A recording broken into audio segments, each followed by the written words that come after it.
thing. So basically, being a member grants you access to this, that, other, help you facilitate your paperwork, there in Liberia, all of that. So, Sweet. Yeah. Mr. Duarte be so proud. thanks. Oh, Mr. Warte is may his soul rest in peace. Every time I think about him, I want to cry. Honestly, a lot of people don't know how good Mr. Warte was. It's just that because he's crazy and probably his actions a little bit off, in terms of other people's eyes. But Mr. Warte, A heart of gold. heart of gold. I loved him. He talked to me. Boy, he talked me off the ledge many a times because I tell you, I was about to just stab somebody up multiple times. He said, now, Candice, what good are you going to do? What good is that going to do? I said, it's going to make me feel good during. He said, well, what about after? He took care, he took care of people who wanted something out of life. Now, if you just playing, don't waste his time, he don't like people wasting his time.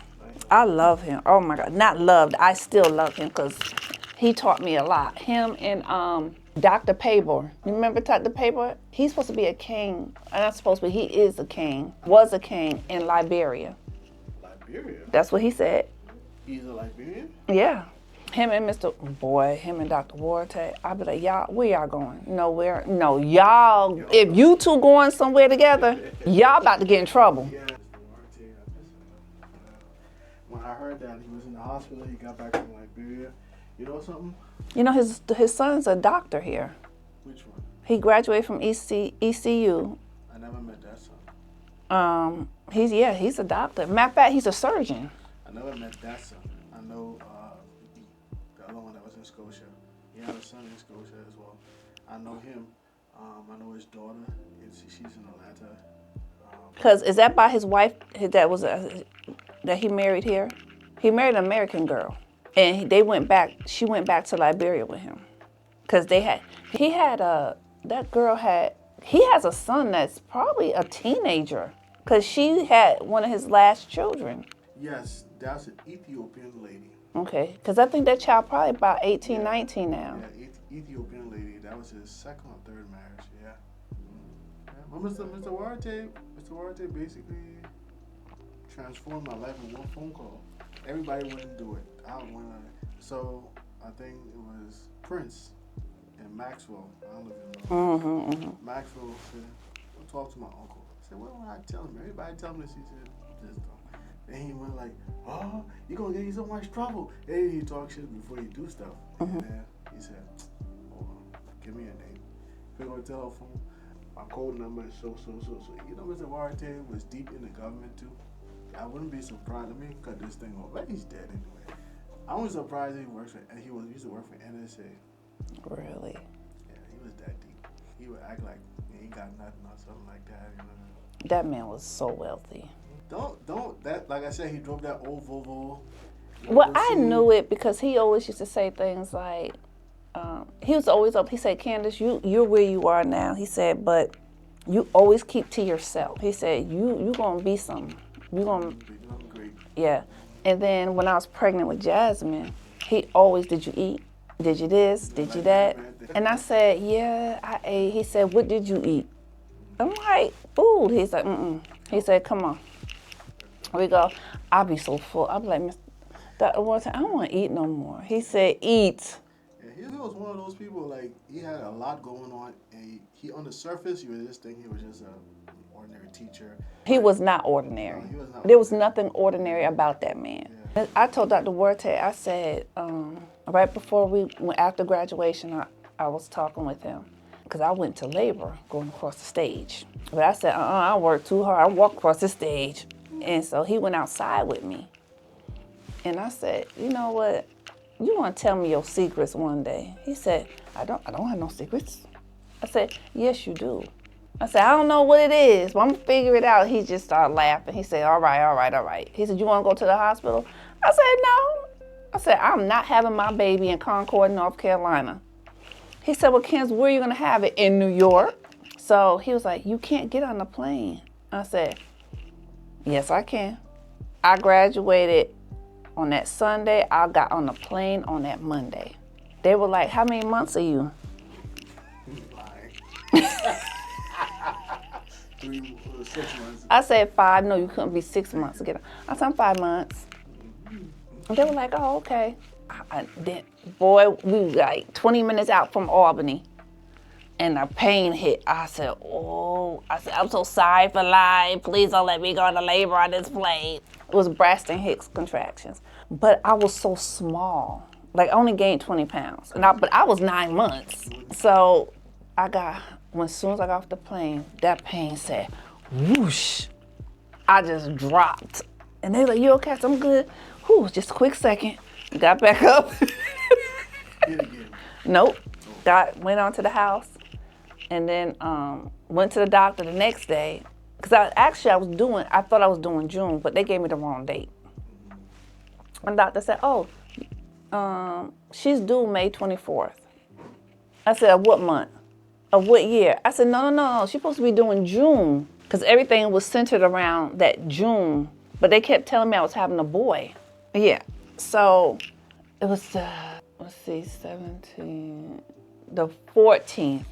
It was like 2 o'clock in the morning, about to shower and everything. I said, Mom, what labor feel like? She said, well, it's a sharp cramp, you know. I said, oh, well, I'm in labor. I said, just like that. She said, what? My mother running around. I was laughing. I said, I gotta take a shower first. I can't leave the house. I ain't washed. Nobody care about that. I went in there and took me a shower. And then the pain started coming hard. I'm like, ooh, I never yelled, so she didn't know. So then I went to the bathroom. I seen this snot thing in the toilet. I was like, Mom, it's snot. Something's wrong. Something wrong with my baby. So I pulled it out the toilet. I said, what is this? She said, if you don't put that mucus plug back in the toilet, I said, I don't need to take it to the doctor. She said, oh my God. She said, Candice, first of all, that's nasty. I said, I had to make sure. And she said, please flush it down the toilet. She said, it's just that you're dilating. So I washed she said, and wash them hands good. I said, okay, I'm in there. She said, what you doing? So I'm putting lotion on. You taking it so. And she said, if you don't come on, don't nobody care if you ask. I said, I do. Yeah. She said, what you doing now? So I'm putting perfume on. My mother was so mad. And then she said, what you doing? So I'm getting dressed. She said, what are you putting on? I said, I got a match. She said, oh my God, this is not the time. Yeah, I irritated the hell out of my mother. Got downstairs, her car wouldn't start. So it was cold? No, it wasn't cold. It was in May, but it was a little chilly because it was 2 o'clock in the morning. So we called the cab and we got in. I got in the back seat, my mother got in the front. And I was like, ooh. He said, oh, did I go over that bump? Now we almost there. My mother said, no, she's in labor. He said, what? Man, he hit that gap. My head said, I said, it's no rush. He said, what? Oh, no, you can't have no baby in my cab. I just cleaned this cab. I was like, well, damn. Whatever reason it was, you got there on time. I did. When I got there, I was like, so does this mean I'm going to have a baby today? My mother was like, because my mother worked at that hospital for 20-something years, Albany Medical Center. So we got there. Of course, they took me in because she worked on the OBGYN floor. So they took me right in, called my doctor, hooked me up. And I didn't know what those lines was, but you could see when those lines jumped up, that was a contraction. Mm-hmm. And then I heard this woman go, ah! I said, oh my God. My mom said, oh, she's just having a baby. I said, what? I said, okay, the baby can't come out. If she screams, it got to stay in. My mother said, well, no, it can't do that. I said, oh, yes, it do. I said, she said, don't worry about it. So I said, okay. I said, well, I don't want no epidural. I don't want none of that. I want to have her natural. My mother said, you sure? And my grandmother, it didn't hurt when she was making it, so she fine. Maybe she won't have no more kids. I was like, and I didn't talk back to my grandmother. I was just like, I wanted to say, I wanted to, oof. So got in the bed, I'm just laying there and I'm eating ice cream and ice and all that. And I'm watching the machine thing go up like that. I said, Mom, why them lines keep going up there? She said, girl, you having contractions. I said, for real? So doctor came in. I had dilated 5 centimeters and didn't even know it. I'm sitting there looking at the thing. So the nurse said, when those lines go up, I was in labor for 3 days. I didn't feel It wasn't really, it was like an ache, but it wasn't like, they said I should have been screaming because those contractions were hitting like that. But some of your nerves were. I don't know, but she said, so on that third day, they had to bust my water, break my water. And I was like, so what happens now? My mother's like, my mother said, what did I do? She has so much book sense for nothing. And so. So you didn't know how you're supposed to. I ain't know nothing. So my mother said, okay, Candice, you need to push like you're shitting. This before she got holy and sanctified because she used to cuss like a sailor. I said, but I don't want to poop on the table. She said, it's okay, they'll clean it up. I said, Candice, how old were you? I'm sorry. I was 21. And you were that green. I was like, wow. I'm not pooping. No, I'm not pooping. I'm not pushing. She said, girl, if you don't push this baby out. I said, I'm not pushing. Wow. You said, I'm going to poop on myself. I said, well, can I just get up and roll to the bathroom first? They were like, you can't. You're attached to the nurses was like. You do everything right there, man. So when he broke my water, I called my doctor, the nutty professor, because he was sitting on the thing, swinging his legs, cleaning his nails.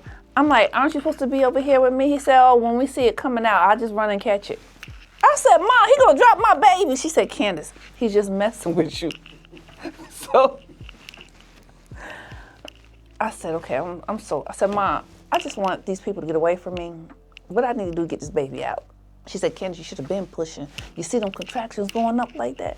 So she shouldn't have said that. So I'm watching the machine, and every time I see the thing go up, I go, They were like, oh, that was a good push.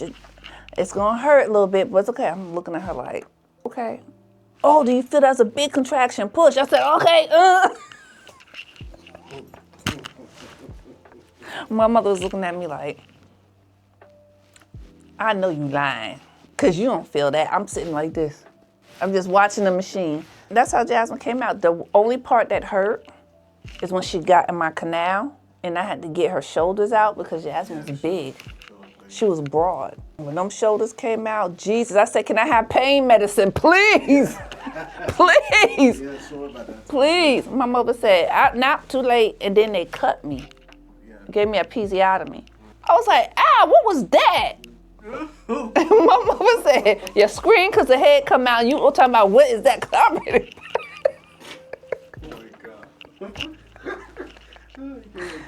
God. Man, look. And then they didn't give me the baby yet. He was still dead. And I said, ow, what was that? My mother said, Candice, he gave you 2 stitches. I said, but not no Novocaine? She said, girl, you just pushed out a baby. You don't need no Novocaine. So, I was a mess. But when they put her on my chest, I said, this ain't no boy. I don't want that. I did. I said, my mother said, whew, I'll take my grandbaby. She just don't know what she's talking about right now. I said, yes, I do. I was supposed to have a boy. I got all boy clothes. I got everything boy. So they were like, my mother said, Candice, they're going to call CPS in here. I don't care. I don't want that. I want a boy. My mom said, but she looks just like you. I don't care. So then they left her in the room with me, and everybody left out. And she started crying. I was like,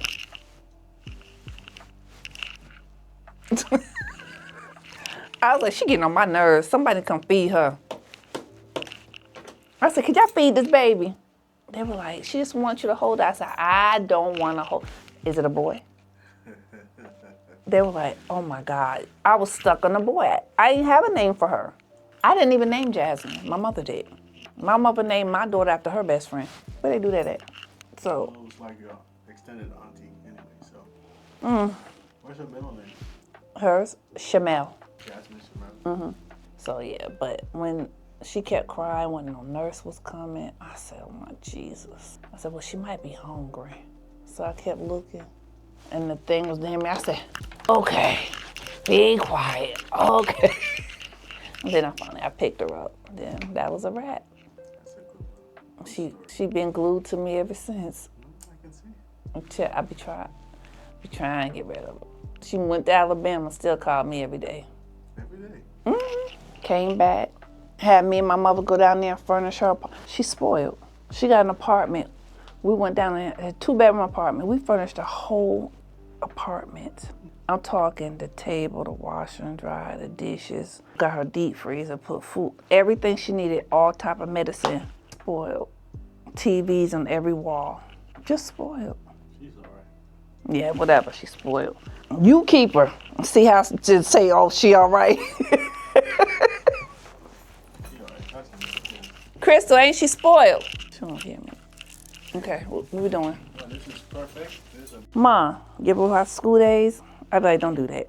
Don't do that. Someone asked me around our age, have you ever watched Cooley High? I said, what's that? They were like, wait a minute. You done lost all your black cards. You don't know what Cooley High is? I said, I watched Barney Miller and welcome, and Welcome Back, Kotter. I said, I did watch the Cosby Show. You know, they were like, don't tell nobody. I didn't really like Cooley High, though. I did. I went back and I mean, just to say, yeah, like, everybody likes Martin. Some of the stuff was funny, but to me, it wasn't. I never really watched it, you know, of course, because it wasn't on TV back in Liberia, but, I mean, I watched some of it, You know, just watch every episode. Nah, like, I like shows like Knots Landing and Dallas. You know, everybody said, oh, you watch the white shows. Like, call it what you want. But they were more family shows. They were more entertaining. Dallas was not white. It was across the board. You know, but watched Dallas, you watch that with a business sense. Because I always took something from everything that I watched, right? And I always did. So, like, even when I used to watch Quincy, I used to be like, okay, that psychologist that was on there, the therapist. I said, yeah, that's what I want to do. So I took something from everything that I watched. So, you know, and here I am. But I just didn't watch shows just because. You know, I wasn't allowed to watch about 2 hours of TV. Yeah, it's a lot of TV. And then I had to make it work. And then all I could do was watch, of course, I had to watch the news. My mother made me watch the news. I had to keep up on current events, you know. And then some I had to read a book, write about the book. And I can't cheat because my mama is an avid reader, so she don't read everything that's out there. You know your tune when you write, you know, so yeah. And my aunts, everybody read, so it wasn't TV. Everybody was a reader. If you didn't read, something was wrong. Something happened to me a long time ago. Actually, not quite in college, right? So I was actually writing this code. So I wrote this code. How about I just copy and paste it, you know, and I just changed up a few values. So the professor gave me a fat 0. I was like, how you know I didn't write this code? Because I wrote this code. So you got majorly busted. I was like, I apologize. You try to cut. If you don't learn this thing, I fail you this class. I said, so I had to go back and really learn Python. Like, I forgot most of it now, but yeah, I had to really learn it. He got you. If anyone has seen Straw, you will see the beginning where she was going back in her dreams when she gave birth to her child and she knew something was wrong with her child and they made her sit up to give birth and she knew that wasn't right and it blocked the airway. So her child became sick and the doctors didn't want to help her. I think when they showed the scene with her walking out with her baby in her arms, that was the beginning. That was the beginning of her stressor. And then dealing with her child's, buying medicines for her child, not having enough money, living paycheck to paycheck, not being able to feed her child. All those stressors built up because as a mother who wants to provide for their children, she felt like she was failing her daughter. And she felt lonely, you know, it was just her. They never spoke about the child's father. They lived in a very, very impoverished area. You know, they didn't have air, They didn't have any air. The daughter was having seizures. She had medicine. The teachers at school was teasing the little girl, not teasing her, but embarrassing the child, telling her, why do you keep eating this free lunch? Your mother need to give you money so you can eat regular lunch. First of all, that's enough to send any parent over the edge. Because you don't talk to anyone's child like that, and you don't know anybody else's financial situation. So when that happened, and leading up to the next traumatic event, she's leaving out. She's trying to help a homeless person. Even though she don't have much, she gave him what she had. Landlord sees it. Landlord embarrasses her, yelling at her, you can give this homeless man some change, but you can't pay my rent, so forth and so on.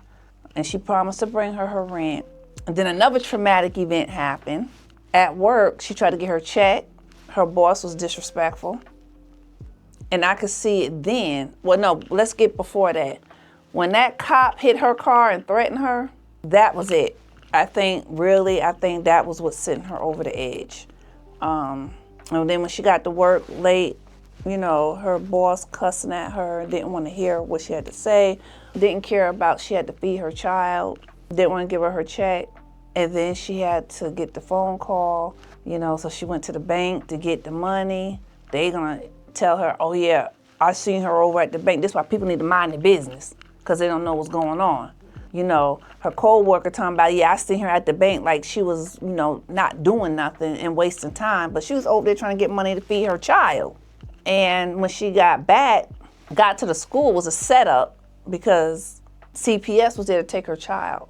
And to watch your child screaming and reaching out to you, and your child is sickly, and you're all alone, that is enough to really make you break.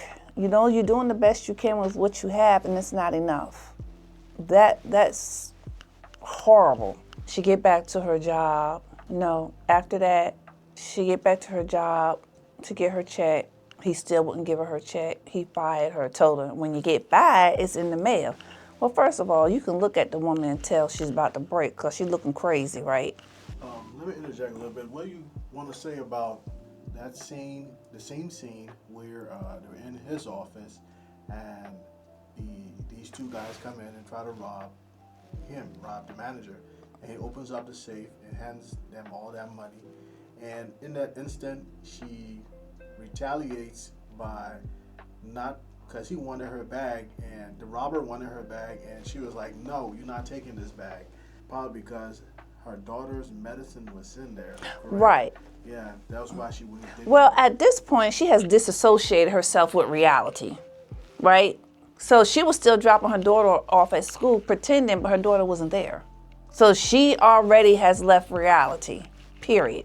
So when he tried to take that medicine, she's like, nah, I got to take my daughter her medicine. And you notice when she was talking to her supervisor, she kept saying, I need my check so I can go so my baby can eat lunch. CPS already took her daughter. Total disassociation to reality. And when they tried to take that, it was just too much for her. And she fought them because she had no fear, because she was disassociated with reality. Somebody that was in the now, they would have never fought them. There's two guns pointed at her. And, she got the gun. And when he kept, oh, you set this up and honey, she got a gun in her hand. If you don't shut up. And he kept going for her. And when he said, you going to jail, you ain't never going to see your child again, your effing child, whatever he said in that was it. Boom. And I ain't saying she right, but he helped push her over the limit. He caused it. If he would have gave that girl her check, none of this would have happened.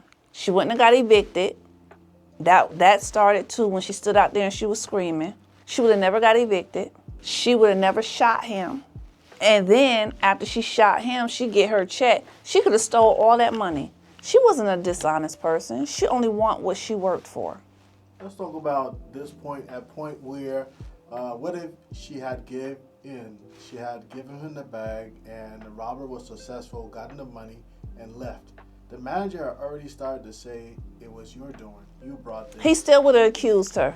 Yeah, and then she wouldn't have not gotten her check either way. Like, basically she would have been arrested or something. Oh, she would have went to jail. Yeah, because she's And because she's poor, Yeah, right. they're not going to want to hear her. It's going to be her word against his. Manager's And that's how it is in society today anyway. That scene is a perfect portrayal of what our community, some of the people in our communities go through, or brown people in our communities go through. They could be telling the truth, but because they who they are, and the person that's telling them who they are, because this person has certain amount of money or education, they're more reputable. Right. How Straw addresses race, gender, mental health, economic pressure, and generational trauma. Yeah. Can you elaborate on that? Generational trauma as it relates to the movie Straw. Living in that environment that they showed you, that right there in itself showed a lot of generational trauma. They didn't speak too much about what happened to her in her childhood, but if I want to assume, I'm assuming she had a rough childhood. They never spoke about how she got pregnant. So that pregnancy could have come about in a violent way, or she could have just been abandoned by her child's father. Poverty in itself is a stressor. If you don't know where your next meal is coming from, or if you have a meal and it's just rice, that's not fulfilling, that's not nutritious. You're not getting any sleep because you don't have air conditioner, as in her situation. That causes a lot of fatigue. You don't have hot water, or you don't have any water, so you gotta do what you gotta do. So now you can't wash the way you wanna wash. And you don't know if you're gonna be able to pay your rent. Just like that lady said in the bank, if you fast forward to the scene in the bank, she said, being poor is expensive. Yes, it is, because being poor is expensive. And the expense is yourself. The expense is your mental health. That's an expensive thing to give up. If you don't have your mental health, you don't have anything. Because if you can't think rationally, you can't function. And if you can't function, then you can't communicate. You can't communicate, you can't pay your bills, you can't work. And she was tired. Like in that bank, she was tired. And when all she wanted was for someone to love her, if you've seen the bank scene, she just said, promise me, I don't have anyone. And when that woman told her, you have me, that she gained that girl's trust. And she showed her, she just didn't say it, she showed it with action. What the film didn't say was, they didn't offer a way to help her. They didn't talk about mental illness. They didn't talk about how they were gonna help Janiyah. They didn't talk about cause and effect for Janiyah. What the part they left off, which is mysterious, is what happened to Janiyah that she became a single parent? What happened to the cop who was part of her trauma after her death? So it's Janiyah's whole situation was just left open. So I really feel like there needs to be a part 2. They didn't speak about how her daughter died, How did the daughter die? What happened to the teacher that caused Janiyah to lose her child?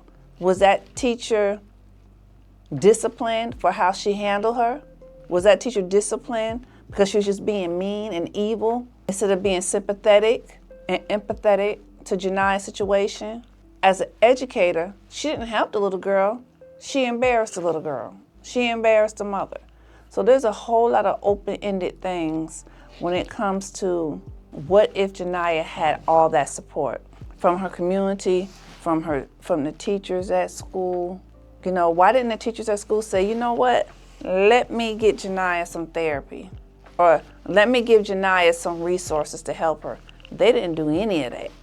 So I really believe if Janiyah would have had those resources and that support and that help, it may not have escalated as bad as it did, just so she could have a voice, just so her voice could be heard. Janiyah had to go to the extreme of holding everybody hostage so people would listen to her, and she should not have had to do that. Some may ask, could Janiyah have gotten a better job? Well, they never talked about her background, her educational background. Did she have an education? Did she have a high school diploma? Was she a dropout? Was she a college grad? They didn't speak about any of that. They only showed her working this job, so you assume that she was uneducated.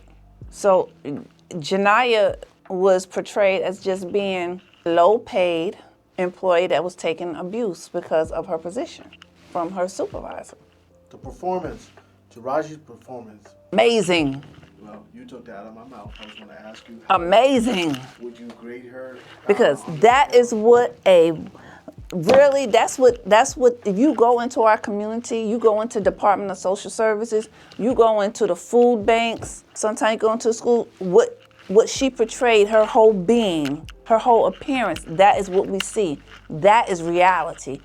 She was acting some women's reality. Janiyah was not creating a new scene. She was not creating a character. Janiyah was mimicking what is in our society today. That wasn't a character, that was real. She was just mimicking what a lot of single parents go through with work, housing, teachers at school, their homes not being up to par and livable, their environment being dangerous. Janiyah, she had all that. That's real, that's reality. I noticed in the movie, I saw the antibiotics, amoxicillin at the beginning. Yeah, so her daughter had a lot going on medically from the time she was born. If you remember when Janiyah said, they didn't want to help me with my baby is sickly. And I thank God every day that we wake up, that my daughter wakes up with me. And then you seen all those medicines because she was seizure, she was prone to infection and all that. What about that scene in the bank where at that point she had said, well, I'm willing to come out, except you got to get rid of that officer. She didn't feel safe because he said if he ever seen her again, he was gonna legally put a bullet in her. So if he was still out there and he seen her, in her mind, he gonna kill me. And Janiyah was like, nah, I'm not having it. And she wanted them to hear her. She wanted them to know, I'm telling the truth. He ran me off the road. He threatened my life, and the other cops seen it.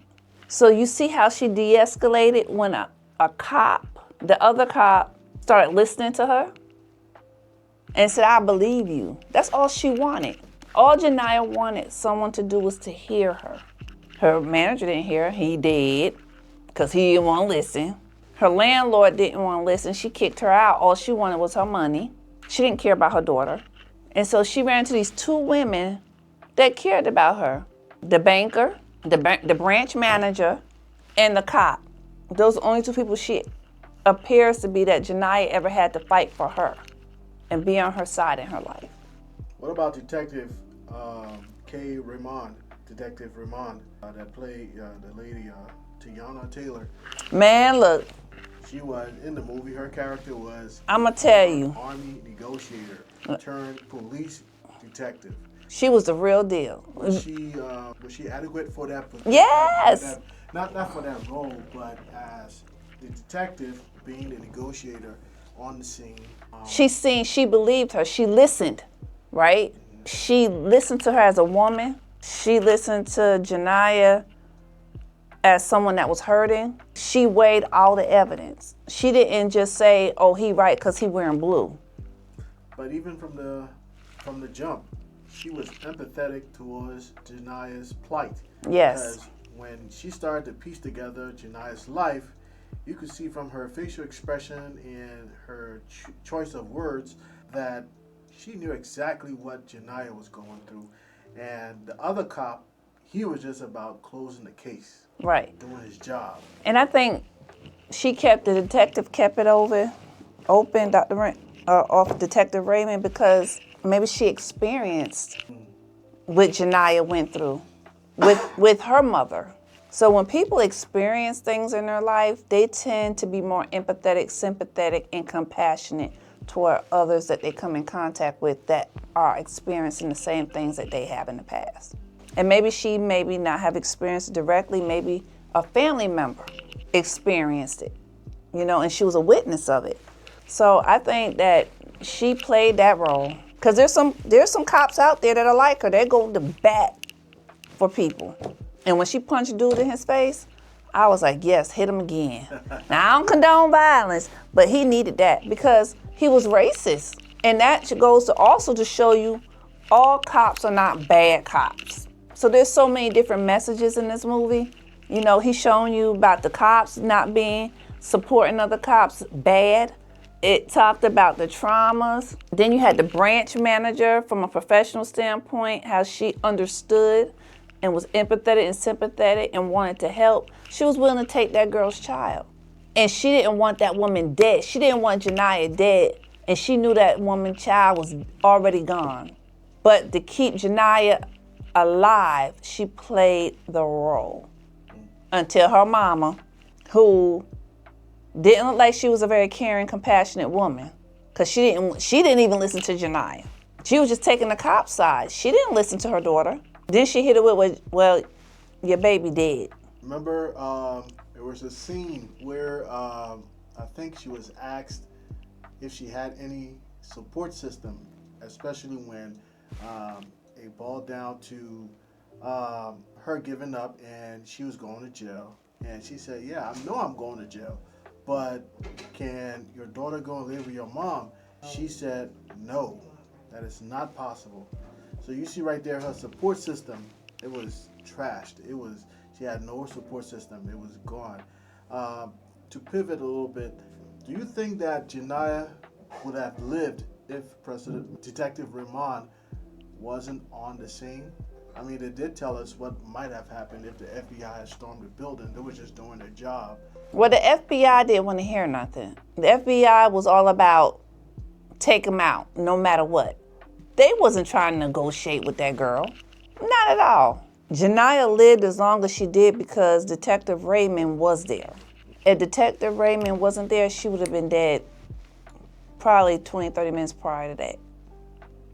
Thank you for listening to my podcast. I look forward to having more conversations with you about many topics. And it's all about community. It's about support. It's about family. It's about relationships. It's about mental health. It's about understanding the person in the now. Thank you so much.